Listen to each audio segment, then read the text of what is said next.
ગુરુ પ્રત્યેની શ્રદ્ધા અને ભક્તિનો અનુપમ મહાપર્વ એટલે ગુરુ પૂર્ણિમા. શ્રી સ્વામિનારાયણ સંપ્રદાયનું કેન્દ્ર, જેણે શ્રી લક્ષ્મીનારાયણ દેવ પીઠસ્થાન તરીકે ખ્યાતિ મેળવી છે એવા વિશ્વ પ્રસિદ્ધ તીર્થરાજ વરતાલ ધામમાં પરમ પૂજ્ય સનાતન ધર્મ ધુરંધર 1008 આચાર્ય શ્રી અજેન્દ્ર પ્રસાદજી મહારાજ શ્રીના દિવ્ય દર્શન અને પૂજનનો અવસર.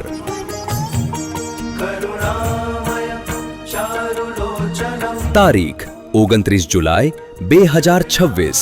સમય સવારે 8 કલાકથી દેશ વિદેશમાં વસતા લાખો હરિભક્તો વરતાલ ધામમાં પધારી પરમ પૂજ્ય આચાર્ય મહારાજ શ્રીના દિવ્ય દર્શન અને પૂજન દ્વારા ધન્યતા અનુભવશે. સમગ્ર ઉત્સવનું લાઈવ પ્રસારણ નિહાળો સ્વામિનારાયણ વરતાલ ગાદી યુટ્યુબ ચેનલ પર તથા દેશ વિદેશમાં પ્રસારિત થતી ધાર્મિક ટીવી ચેનલ શિક્ષા ટીવી પર.